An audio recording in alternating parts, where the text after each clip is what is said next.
morning students, how are you all? I hope you are doing good बेटा. हमने micro organism में antibiotic तक पढ़ लिया था, ठीक है.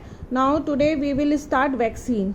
ना वैक्सीन आपने बहुत सुना होगा. आजकल आप सुन रहे होंगे कोविड को डिसीज़ को रिमूव करने के लिए वैक्सीन आ गई है, सबको लगवानी है वो. तो ऐसे वैक्सीन होता क्या है और कैसे ये प्रिवेंट करती है डिसीज़ से, हमें इसके बारे में हम डिस्कस करेंगे. When a disease carrying microbe enters our body, the body produces antibodies.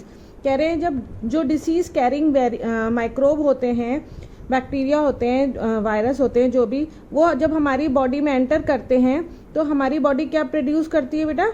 Antibodies to fight the invader, उससे उस डिसीज कैरिंग वेरियर से लड़ने के लिए. The body also remembers how to fight the microbe if it certain it enters again. अच्छा, और body ये चीज़ याद रखती है कि अगर वो माइक्रोब दोबारा भी बॉडी में अगर एंटर करता है तो उससे कैसे फाइट करना है. So if dead or weakened microbe are introduce in a healthy body, the body fights and kills them by producing suitable antibodies.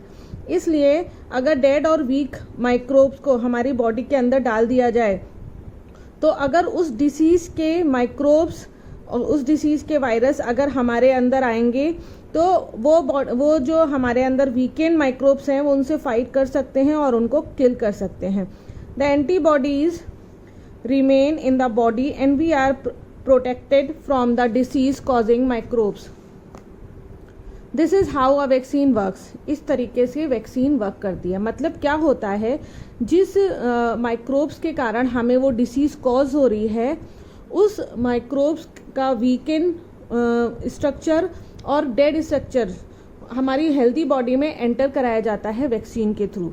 और वो जो अब हमारे बॉडी में एंटर कर जाता है तो जब डिसीज़ कॉजिंग बैक्टीरिया वायरस हमारी बॉडी में आता है, माइक्रोब हमारी बॉडी में आता है, तो वो उससे फाइट करता है और हमारी बॉडी को उससे बचाता है. Several diseases including cholera, tuberculosis, small pox and hepatitis can be prevented by vaccination. तो ये बहुत सारी डिसीजेज हैं.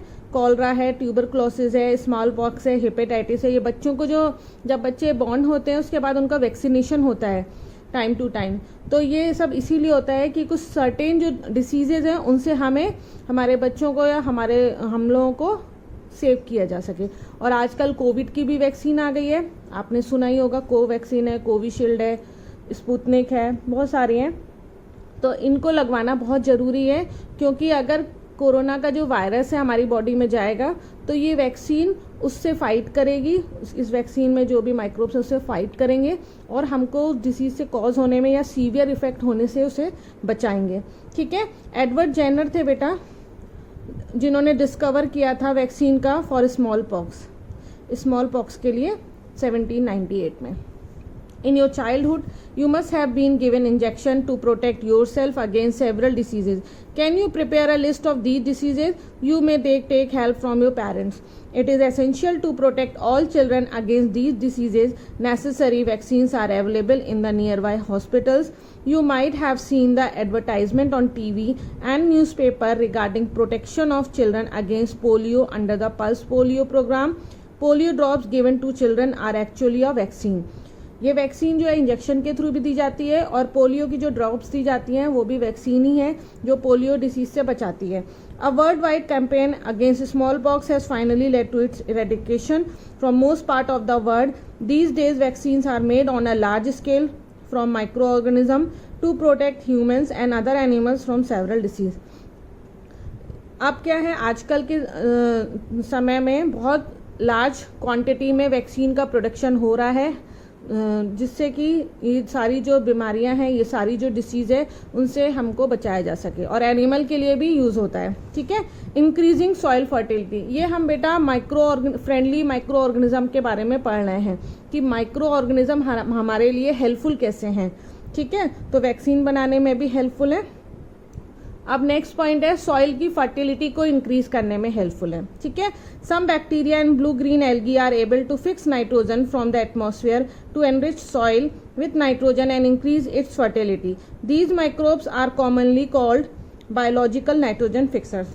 कुछ बैक्टीरिया और ब्लू ग्रीन एल्गी ऐसे होते हैं हमारे एटमॉस्फेयर में जो नाइट्रोजन को फिक्स करने का काम करते हैं, ठीक है, to enrich soil with nitrogen and increase its fertility, जिससे सॉइल में नाइट्रोजन की जो क्वांटिटी है वो बढ़ जाए और सॉइल की फर्टिलिटी इंक्रीज हो जाए।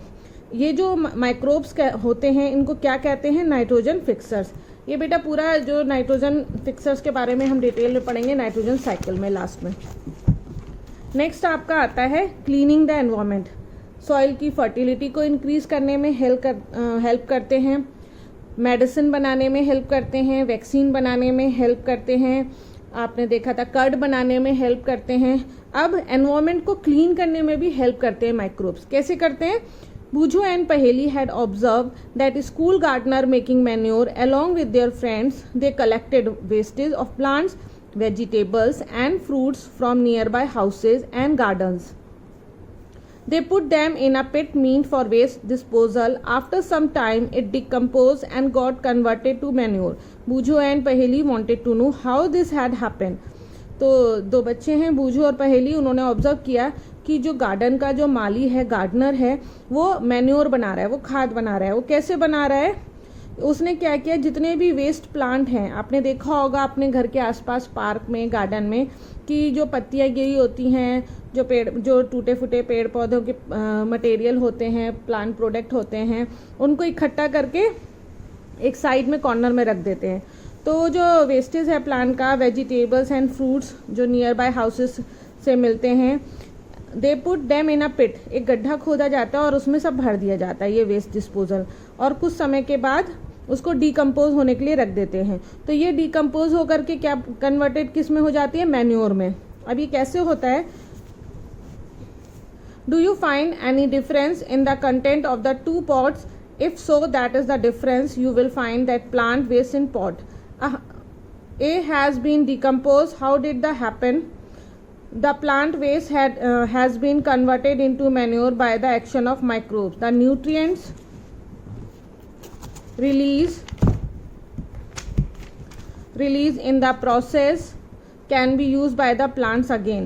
Did you notice that in pot B, the polythene bags, empty glasses, bottles and broken toy parts did not undergo any such change? The microbes could not act on them and convert them into manure. कह रहे हैं हमने दो pot ले लिए A and B. एक ए में क्या किया है? Plant product, waste of plant भर दिया है, जिसमें प्लांट के ही सारा सामान है, फ्रूट्स हैं, वेजिटेबल्स हैं, लीव्स हैं। और जो दूसरा है बी वाला पॉट, उसमें क्या किया? पॉलीथिन है, प्लास्टिक है, ये सब डाल दिया है। तो जो आपने ए वाला पॉट में जो सामान प्लांट प्रोडक्ट डाले थे वो तो डिकम्पोज होकर मैन्योर में कन्वर्ट हो जाएंगे और उसको हम दोबारा प्लांट की सॉइल में डाल सकते हैं। लेकिन जो बी वाला पॉट था वो डिकम्पोज नहीं होंगे, क्योंकि उसमें क्या था? प्लास्टिक था।